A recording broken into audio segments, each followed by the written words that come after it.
Hare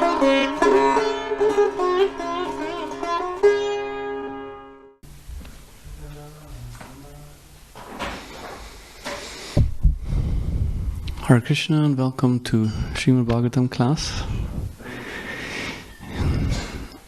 We continue to read in the 4th canto, chapter 24, entitled the Chanting the Song Sung by Lord Shiva. Text 26. Om Namo Bhagavate Vasudevaya. Om Namo Bhagavate Vasudevaya.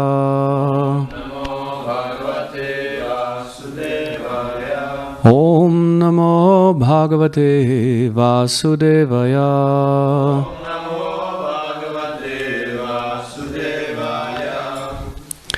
Sa tan prapanarti haro Bhagavan Dharmavatsalaha Dharmagyan Shila Sampanan Pritan Uvacha Ha Satan Prapanarti Haro Satan Prapanarti Haro Bhagavan Dharmavatsala Bhagavan Dharmavatsala Dharmagyan Shila Sampanan Dharmagyan Shila Sampanan Pritan Uvachaha Pritan Uvachaha Satan Prapanarti Haro Bhagavan Dharmavatsala Dharmagyan Shila Sampanan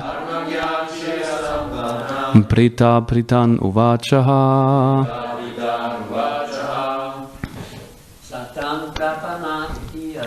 Satan Prapanarti Haro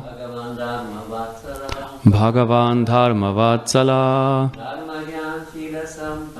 Dharmagyan Shila Sampanan Pritan Uvachaha Satan Prapanarti Haro Bhagavan Dharmavatsala Dharmagyan Shila Sampanan Pritan Uvachaha Satan Prapanarti Haro Bhagavan Dharmavatsala Dharmagyan Shila Sampanan Pritan Uvachaha. Vaishnavis? Satan Prapanarti Haro Bhagavan Dharmavatsala Dharmagyan Shila Sampanan Pritan Uvachaha. Saha Lord Shiva Tan them Prapana Arti Hara one who drives away all kinds of dangers. Bhagavan the Lord Dharmavatsalaha very much fond of religious principles. Dharmagyan persons who are aware of religious principles. Shila Sampanan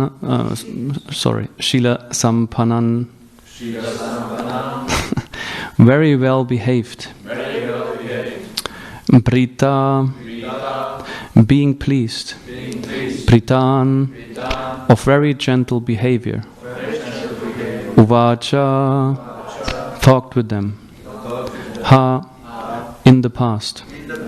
Translation and purport by His Divine Grace, Srila Prabhupada Ki Jai. Lord Shiva became very pleased with the prachetas because generally Lord Shiva is the protector of pious persons and persons of gentle behavior. Being very much pleased with the princes, he began to speak as follows. The Supreme Personality of Godhead, Vishnu or Krishna, is known as Bhaktavatsala, and herein we find Lord Shiva described as Dharmavatsala. Of course, the word Dharmavatsala refers to a person who lives according to religious principles. That is understood. Nonetheless, these two words have additional significance. Sometimes Lord Shiva has to deal with persons who are in the modes of passion and ignorance. Such persons are not always very much religious and pious in their activities. But since they worship Lord Shiva for some material profit, they sometimes obey the religious principles. As soon as Lord Shiva sees that his devotees are following religious principles, he blesses them. The Prachetas, sons of Prajnabarhi, were naturally very pious and gentle, and consequently Lord Shiva was immediately pleased with them.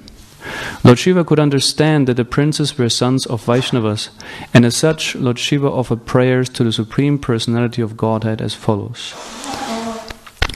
Om Ajnana-timirandasya Gananjana-shalakaya Chakshuram Militam Yena Tasmai Shri Gurave Namaha Shri Chaitanya Manobhistam Stapitam Yena Bhutale Swayam Rupa Garamayam Dadati Svabrantikam Jaya Shri Krishna Chaitanya Prabhu Nityananda Shri Advaita Gadadhar Shivasari Gaura Bhakta Vrinda Hare Krishna Krishna Krishna Hare Hare Hare Rama Rama Rama Hare Hare Vagisha Yasya Vadhane Lakshmir Yasya Chavakshasi Yasya Hridaye Samvit Tam Narasimham Maham Bhaje Pralada Hridayaladam Bhakta Vityavidaram Sharatinduruchim Vande Parindra Vandanam Harim.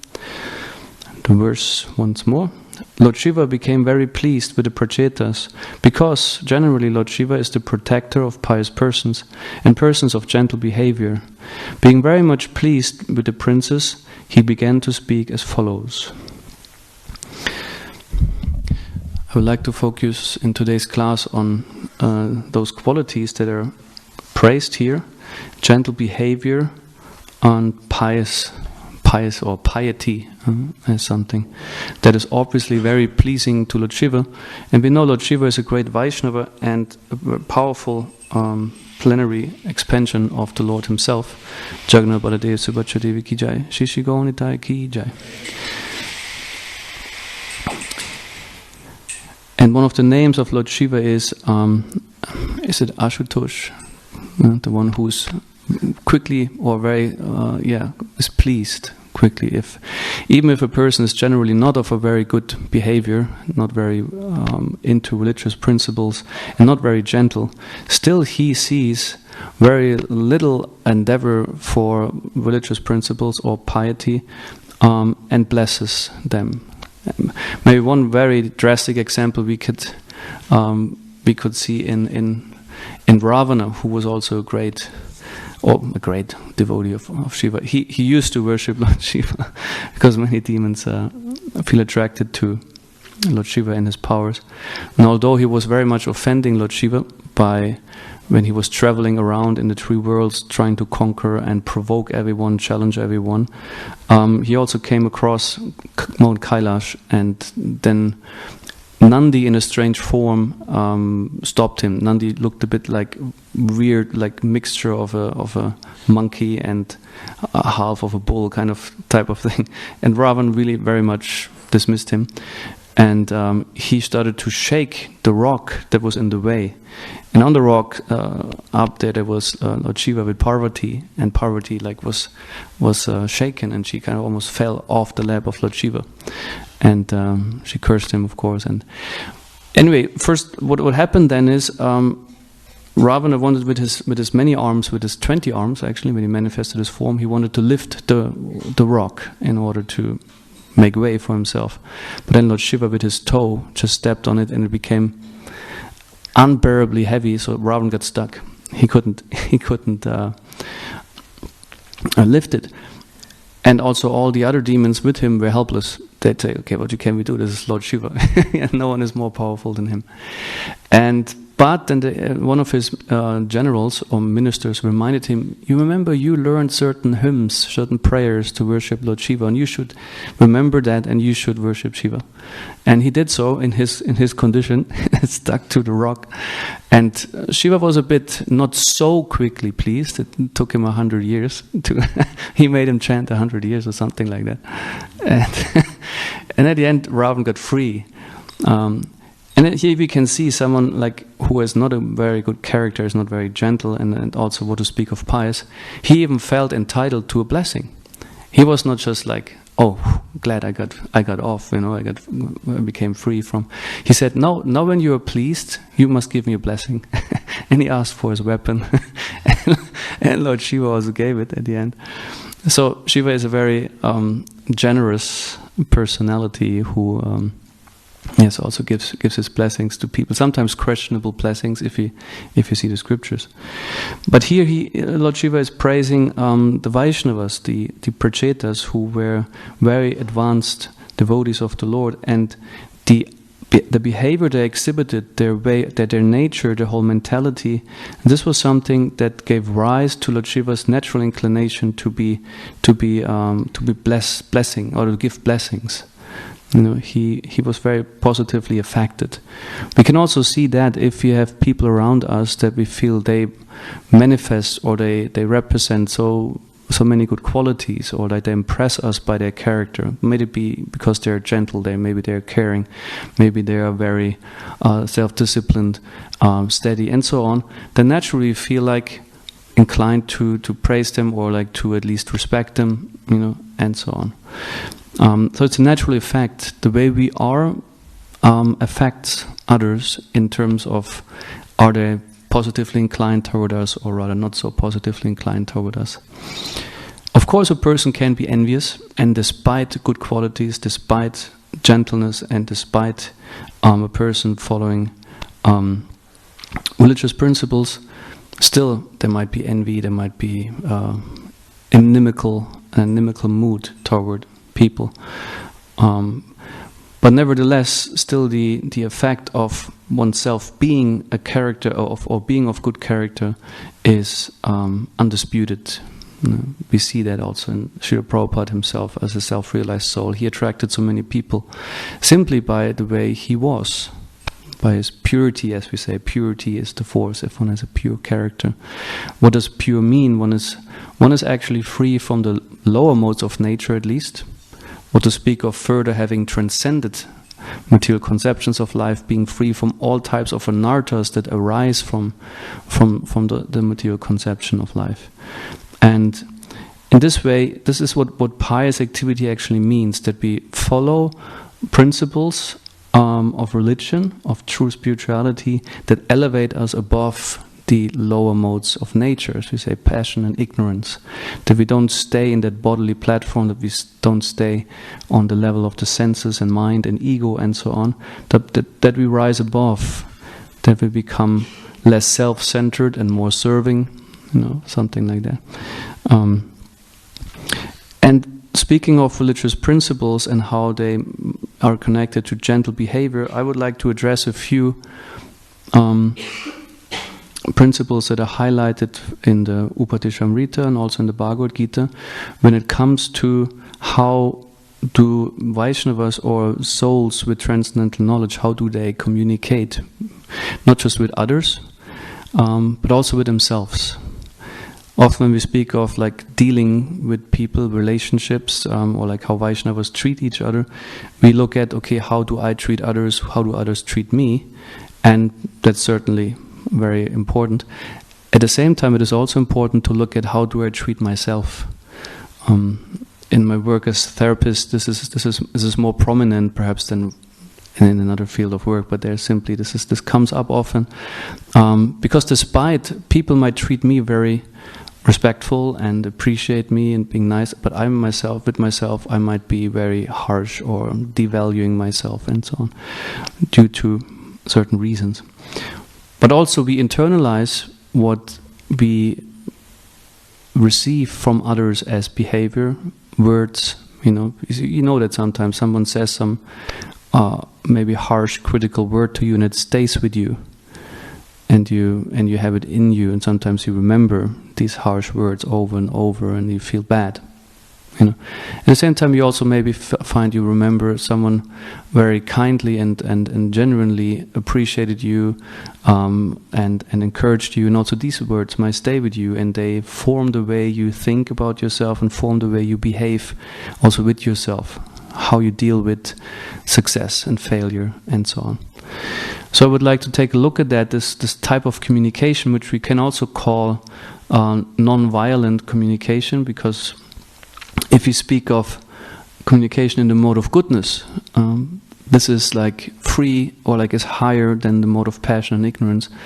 And when it comes to violence, we talk about it because Lord Shiva was, for example, once confronted with Daksha, who spoke very violently against Lord Shiva, like insulting, and yes, that was very painful, led even up to the point that Daksha's daughter Sati left her body because of the insults being thrown from the side of Daksha to Shiva. So not a very gentle person, and in this sense also not very much grounded in religious principles.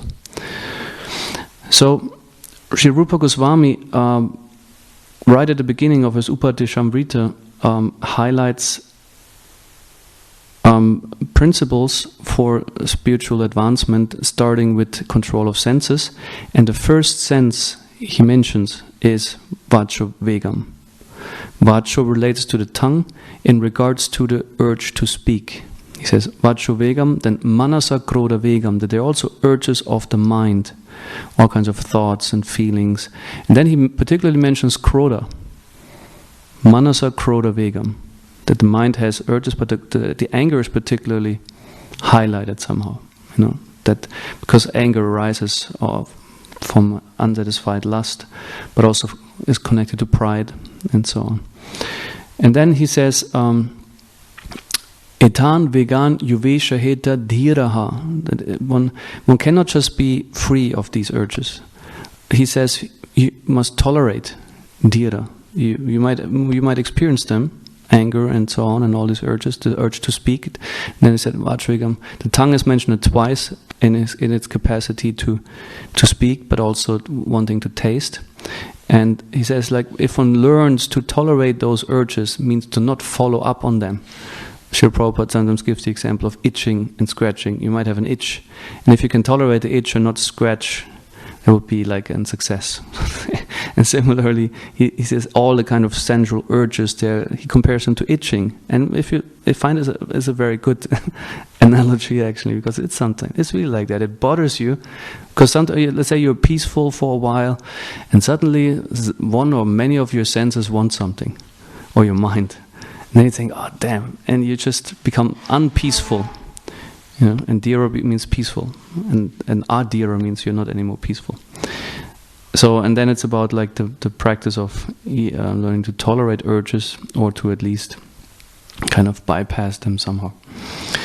And the urge to speak is very relevant, because by speech we also create something. We see the power of words is also in other places in the creation reports relevant. In the Bible we have in the Genesis beginning, in the beginning was the Word, and the Word was with God, and then also it's the saying the Word was God. But the start is like in the beginning was the Word. From there things have been created. And also if you look at our creation reports, Lord Brahma created the secondary creation through mantra words. He received the Gopal mantra.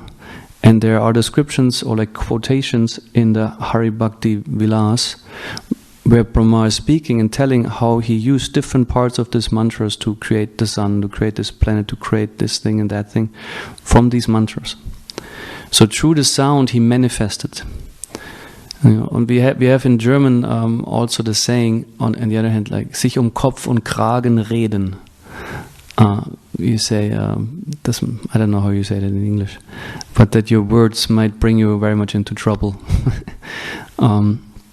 Words can be uplifting, words can be very destructive also. And let's see, one example also is Dhruva Maharaj. The insulting words of his mother very much affected him, up to the point he left home and performed severe austerities in the forest, based on being insulted. Right, so the words have power. This was not a good situation in the first place, but it led to ultimately, of course, a good outcome. And another example is King Vena. King Vena was very disrespectful, not gentle, and not grounded in religious principles, and very much offended the Brahmins. And the Brahmins were able to kill King Vena with words. It's described there were high pinching sounds of hum, some hum mantra, some word like that killed King Vena. Words are very powerful. If you can utter them, sound is a very powerful element. Later on, we hear also how the mother of King Vena used mantras to preserve the body. So more like, again, words as a maintaining principle, creating. So we should not underestimate the power of words and how they can be constructive and how they can be destructive. Why is anger, for example, so much highlighted in this verse? Rupa Goswami is telling us when he says controlling the urges, Vacha Vegam, Manasa Krodha Vegam, because anger is a very destructive force. And things said in anger can be very devastating for others. We say in German you have this word Kränkung. In English you would probably use humiliation, something like hurt, harm, like that, something really hurts you. And that's a form of violence. Sometimes we think with violence we think of physical violence, right? Okay. But silence also has subtle aspects, right? The way we deal with each other. Simply a behavior, and we could go so far to say, if I, let's say, constantly ignore a person, it also could be a form of violence if I intend to make this person anyway not feel welcomed, not feel valuable, and so on. So let's have this in mind, that violence can be very subtle. Violence, let's define it as an intent, conscious or subconscious, to harm, on whatever platform. And Rupa Goswami is saying one must really get control of this urge if one wants to advance spiritually. So why is that? Because anger is related to the mode of passion at best, but also related to the mode of ignorance. Because it increases also the bodily identification. I'm this type of person, I'm entitled to that, and don't you know who I am? And so based on bodily identification. And also in many relationships, also between men and women, or like between family members, children and parents, and so on, violence is a topic. In general, between people, whenever people come together, there is. But the more personal or like more intimate the relationship is, violence can take different measures. But also between nations, we see that based on nationality and religion, people behave very violent towards each other. Not necessarily, of course, this is the extreme form that they kill each other, but with words. It starts usually with words. A war could be started based on someone's insult. We see also in the Mahabharata, sometimes Kshatriyas are very sensitive about what has been said. And if something has been said that was not okay, it could mean someone has to die. We sometimes might be kind of impressed, yes, chivalrous and so. But think about it, it's quite drastic as well. A wrong word can get you killed, right?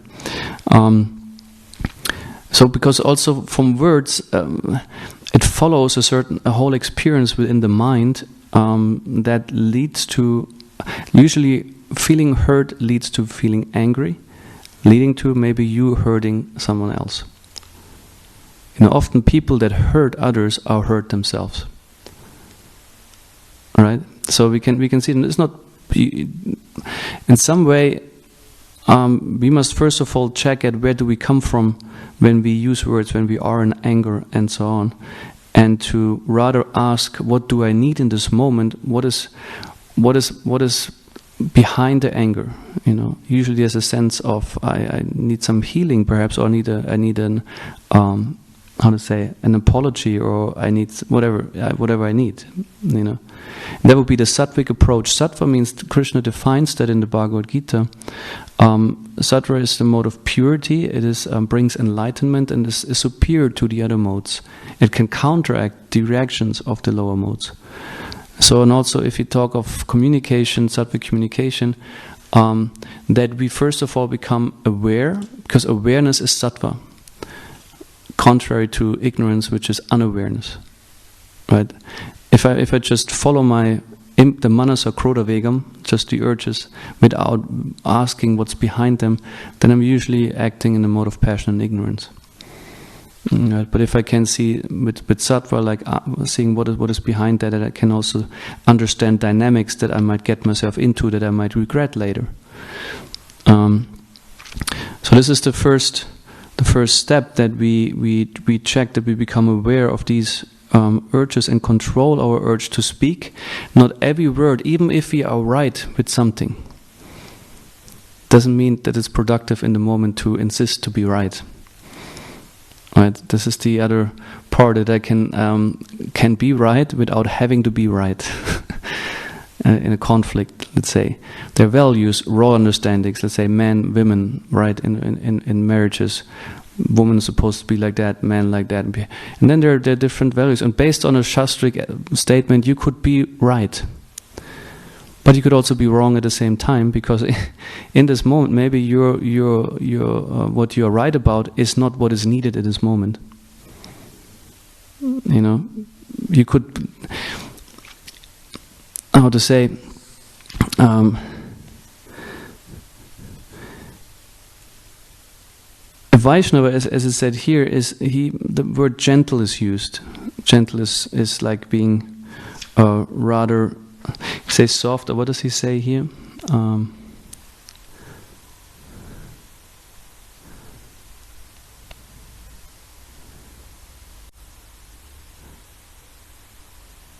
No, he doesn't define it particularly. So okay, maybe I get a bit later. I lost a bit my point, but I will get back to it. And also, let someone else who asks about the way, how does a self-realized soul speak? How does he behave? Because communication is also behavior. Is Arjuna in the Bhagavad Gita?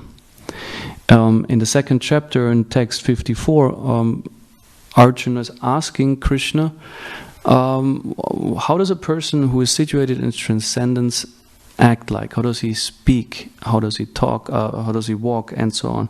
And Krishna gives answers. And also, of course, the great acharyas have been given purports on that.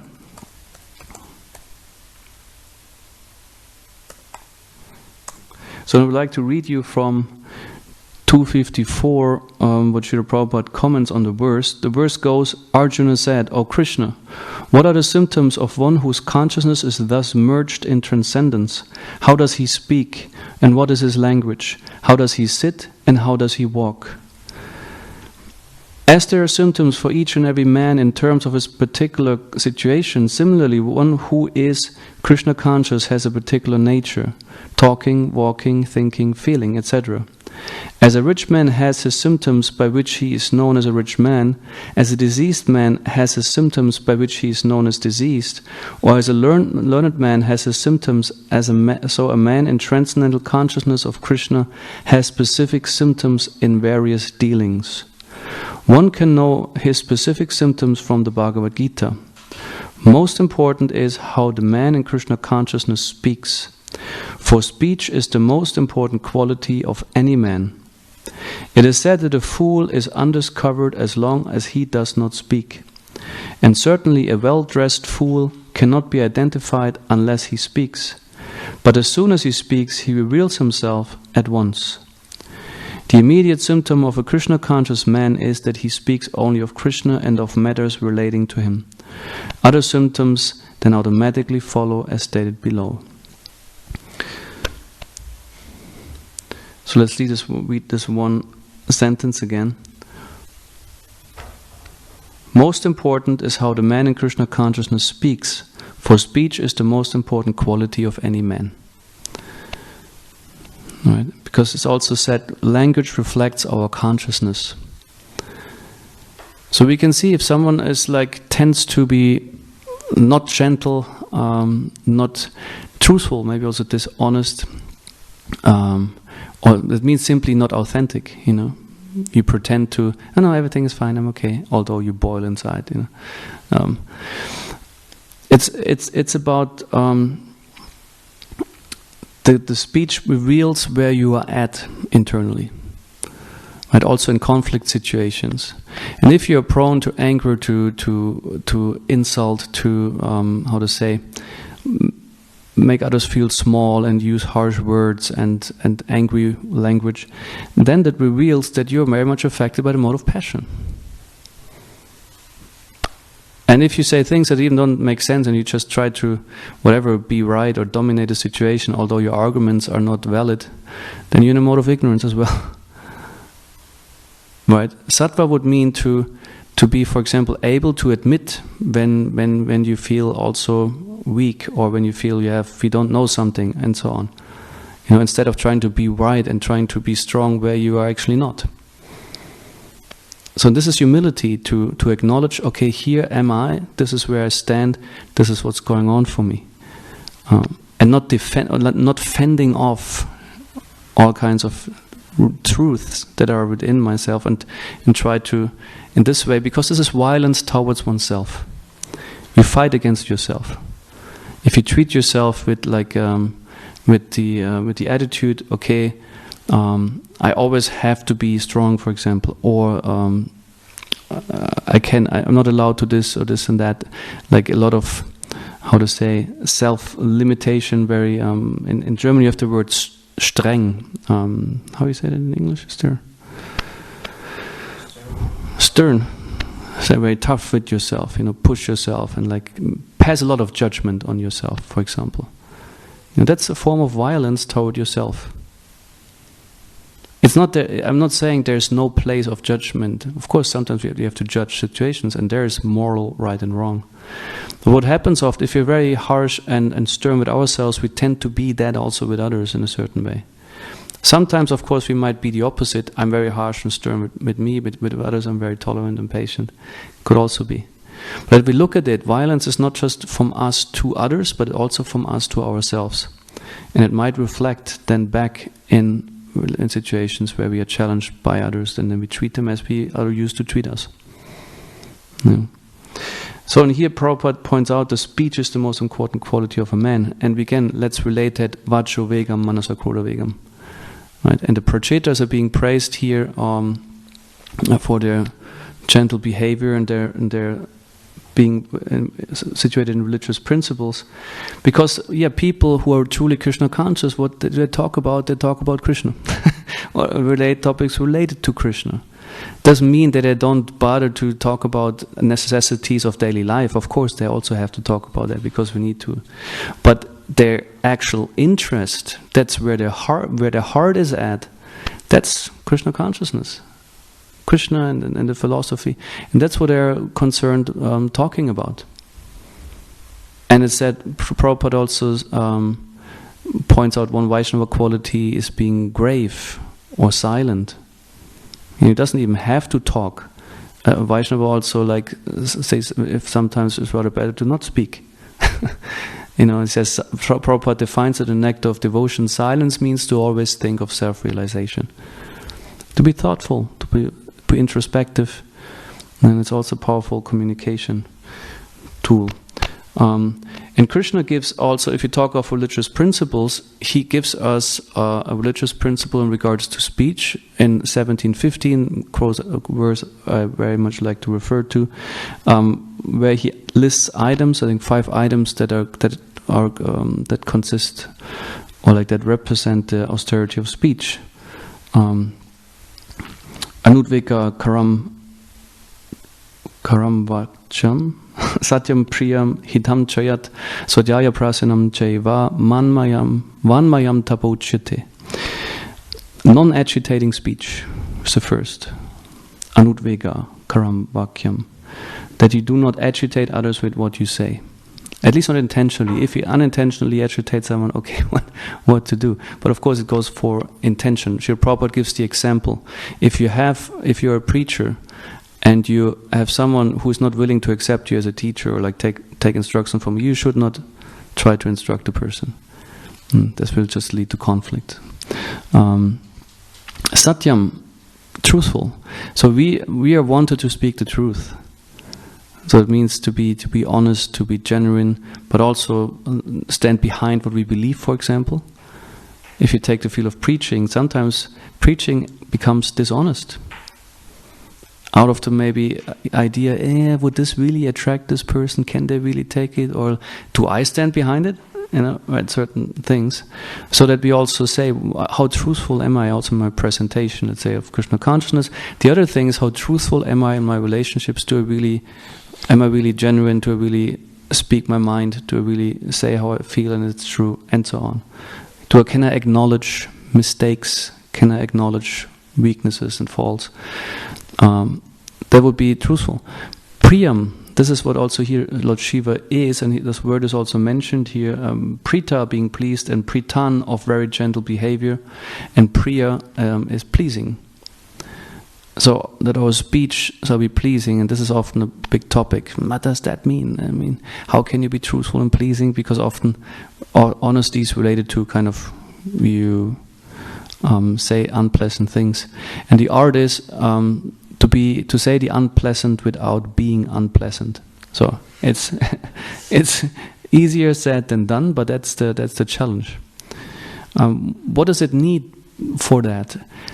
It's actually the motivation, like everything, the motivation behind it counts. If my motivation is based on also of genuine interest or in this person's well-being, in German you say wohlwollend, someone you want the welfare for. Srila Prabhupada signed his letters, you're ever a well-wisher.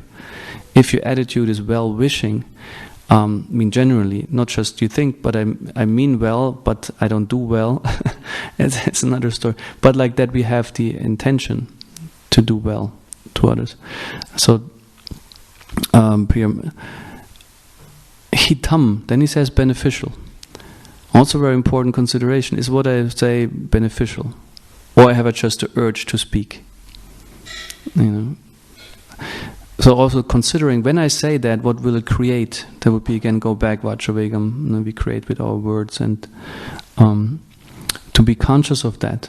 How beneficial is that what I say or have to say? And then svadhyaya pryasanam chaiva, like that we relate, when we speak, also in spiritual circles, Srila Prabhupada says that one should at once be able to reference that to a source. If you make statements about spiritual subject matters, you should say, it's here, it's there, it's written here, it's written there.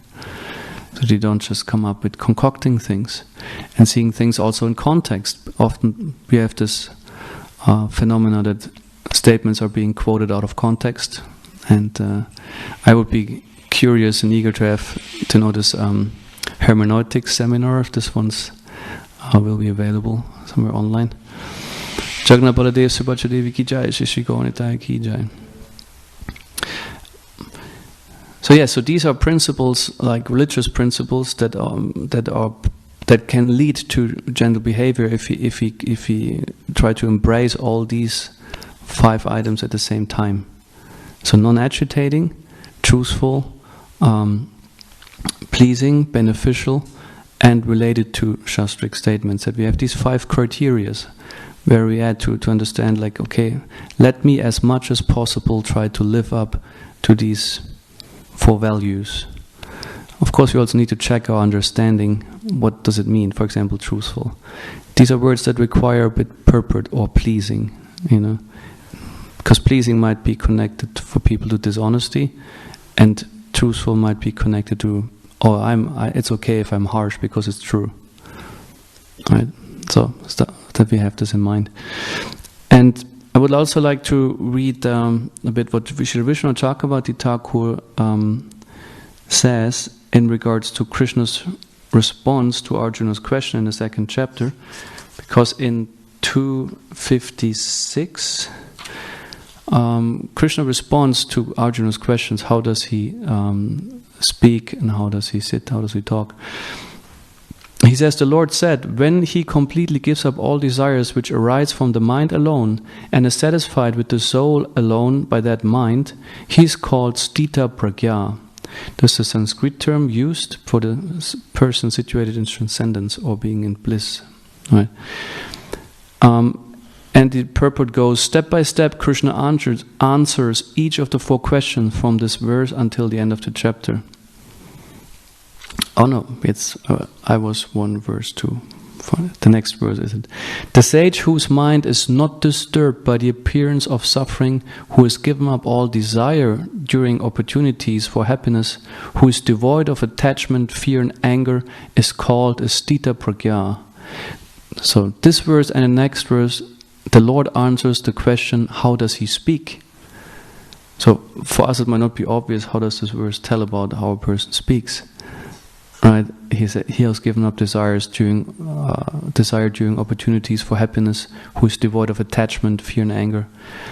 And here he says, his mind is not disturbed by adhyatmika suffering in the form of hunger, thirst, fever or headache, or by the other types of suffering. He says simply that this suffering is his prarabdha karma, which he must unavoidably endure. So actually he does not lament. Lamentation is often also a sign of the mode of ignorance, right? Also coming to place, I'm the victim and poor me, helplessness and not taking really responsibility. Okay, if I believe in karma, if I truly believe it, then I'm accountable and I will endeavor to accept what comes my way, and even if it's difficult. So it said that the Sthita Prajna is someone who is not lamenting. He is devoid of attachment in positive or negative sense. He's also not hankering. He doesn't express because in the speech becomes visible what is a person contemplating about, what is he or she desiring. And then if someone constantly talks about whatever certain items like the technology or building or car or this and that, then we see, yes, the mind is circling more on that. There's necessity for certain things, but if you may notice, if someone just like that also likes to talk about these things, there might be, this might be an expression of consciousness. So he says this absence of disgust at a situation is understood by the intelligent person to be the symptom of an undisturbed person. False indifference to suffering, the mark of the impostor, however, is understood by the wise man. Such a pretender is called fallen and depraved. So again, pretense is also a mode of ignorance, of course. If you try to artificially be detached, it doesn't work. And the wise people will look through it. It will be obvious if you just try to fake it. So in the face of opportunities for happiness, he is without desire and says to himself and or others that it is simply his prarabdha karma, which he must tolerate. And the intelligent person recognizes his quality of being devoid of desire for happiness. So let's leave it here. So it's about, again, what you tell yourself and what you tell others. Here in this verse also he says, okay, whatever happens is prarabdha karma. And he doesn't tell it to others in order to appear, yes, I'm very religious, and I accept karma, but internally he has a grudge, oh, God is doing injustice to me. That would be, again, this satyam. He says, no, also to myself I tell the same thing. I don't tell one thing to myself and one thing to others, but this is like identical.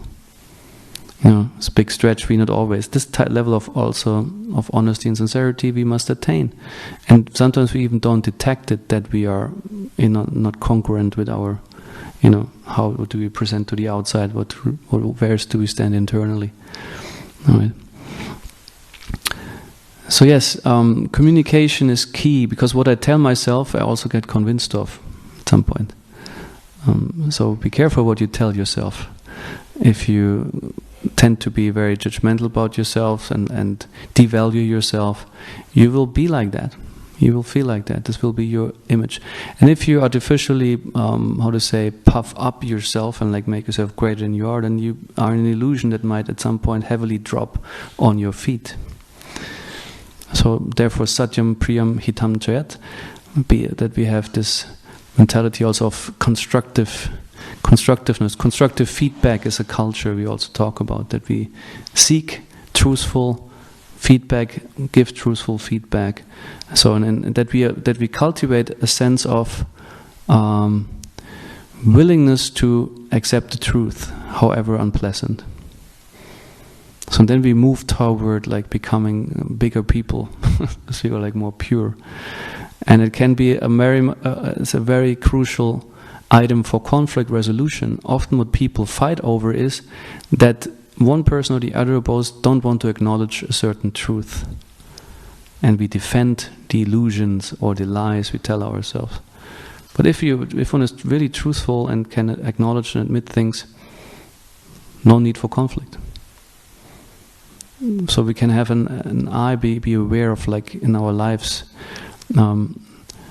where, like, how much am I willing and able to live up to these 5 items?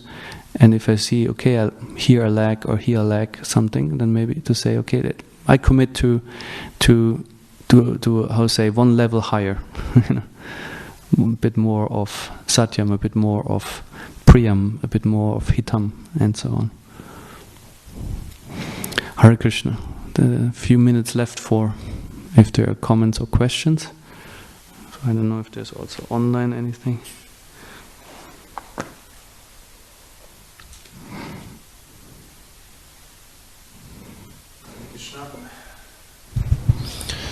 Prabhu said we have to just tolerate these urges. So what is the difference between tolerating and not just suppressing them? Mm-hmm. Yeah. Well, the tolerating means you allow them to be present, and they're there. You might acknowledge them, and give maybe some form also of expression in terms of you might talk with someone about what's going on for you, without like following up on the urge. And suppressing is you try to keep it for yourself, keep it away, and try to ignore it or something. So it's something that needs to be figured out. What we do in the therapy field is we try to find other channels also. That we say creative channel. For example, what I do at the moment a lot is like it's about creative writing. Let's say your mind is troubled by a lot of anger and maybe sadness and so on, and instead of like putting it away or before you get into kind of being aggressive to other people or like to be all kind of passive, you use this process of writing to kind of digest that without kind of wallowing in it, if it comes to some emotional states like that. And other things like physical needs, urges, you can also balance by also, let's say, physical activities like sports and like how you use your energy or productively, like that. So more observing it, and as long as we are not yet on the Brahma-Bhuta stage, we try to transform it, engage it in a more mode of goodness. Yeah. Yes. And sometimes I think it's also important to accept when we fail to do so. It might be, let's say we talked a lot about conflict, and it might happen, you find yourself again, you kind of freak out and you say things that you actually maybe feel like they were not so nice to say, but you said them anyway. to be willing to be responsible about it, to say maybe to ask for, or like offer an apology, ask for forgiveness, or rectify situations where you feel I behaved not in a proper way. Because we will fail in our endeavors, we are conditioned souls. Important is the attitude, okay, my aim is to fail less until I don't fail at all. But to be willing in between because it can also quickly be that I become again very judgmental about myself and others, because I have maybe ideals that I might not be able to live up to. So to say, okay, I move toward that goal, and in between, if I fail, okay, what helps me to proceed, and where do not just stay with frustration or judgment, and to also be part of transformation. Makes sense? Yes. One other point. I recognize that today nobody's angry actually. The people, they are not even angry, they are suppressing this feeling of anger. And we see in verse 1 of Nectar of Instruction, Krishna is saying that we should use this anger to Arjuna to fight, and this energy of anger we can use to do something also constructive, I think. And yeah, what can you say about this? That the people are like that, they're suppressing their feelings, they don't feel anger, they are not laughing, they are not crying, they're just like stones. And last week I felt again this very anger, and I felt so alive, this energy, and you can do something with it. Yes, and that's a good point you mentioned, because feelings means there's living force in it. In all types of feelings, and the more we are disconnected from feelings, the less alive we feel, if you simply disconnect from them. And what people learn often is, first of all, that they learn to not listen to feelings, because it might be dismissed. Also in spiritual circles, that might be a very tricky thing, that we say, okay, certain feelings like anger is a problem, and it becomes a taboo or something to get rid of. Although Srila Prabhupada mentions that there is proper place of anger, and anger is being, also if you look at it closely, also in the Mahabharata, whatever, like people express anger for good reasons. They not suppress it in order to be nice, or to not be unpleasant. So yeah, it's an important thing to allow connection to feelings and to process them, because the more we are disconnected from them, the less we understand any of what's going on. Then we have also a problem to really identify and understand feelings, and they're important messengers as well. For example, when you feel angry, you might also simply be aware of an injustice that happens. And then it's important to be angry, because to acknowledge, hey, here something is wrong. For example, you know about someone gets abused. Let's say you know about a physical or sexual abuse. Of course you get angry. And up to this anger, you should say that something needs to be done. You know, it's not like, oh no, I'm not, no, anger is not good. And I try to be whatever, kind and nice, and I should be pleasing. No, there's time for anger. When you said no, now anger is also a force that signals something to someone else. Hey, here what you do is completely off. So, but it has to come also at the same time from a place. Okay, I'm not just saying with the criticism. I'm also willing to help you to do it better. Because it's easy to just say you're wrong and you do this wrong. Another thing is to be there. Okay, I show you how to do it right, or like to help you on your way to get better. You know. There would be more to it than just, because we could tend to become self-righteous. I'm better than you, and I just let you know you're not as good, and bye-bye. Yeah. But another thing is to support a person also. You know, for example, if you have someone who's close to you, to talk about their feelings, or like help them to connect to a feeling. You know. All right.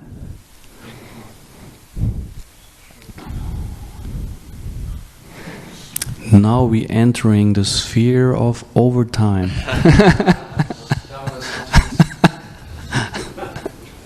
Yeah.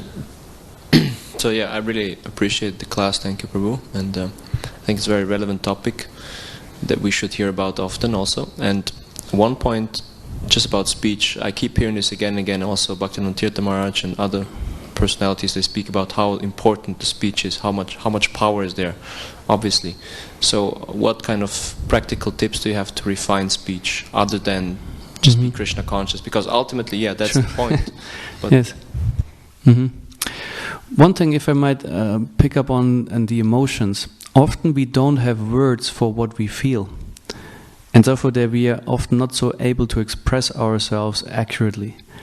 So one thing we do is also we did this also in our coach training. There was a list of words in terms of adjectives that name feelings or indirect feelings, and to work with them to kind of a bit like increase your vocabulary, and try to be a bit more refined and to distinguish, okay, what kind of word would suit, you know, and also. One big part of good communication is listening. Actually, before the talking comes the proper listening. Because if I'm able to truly listen, to absorb, then I'm more conscious. And I can relate to what someone else says more. So communication is actually much more about listening than about talking. So there could be something that we can take with us, because our culture is also a lot about listening.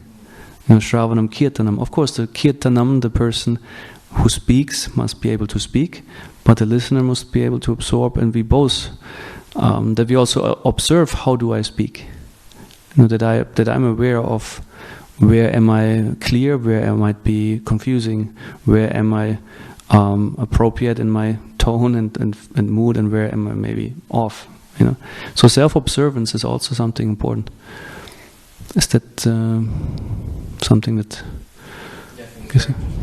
Like in general, right? Even to hearing while chanting and then hearing Shastra, it's all about this point of learning that, because that helps then to be more conscious, and then you become more Krishna conscious, because there's this sattva guna is increasing, and then also communication. It's like upward spiral.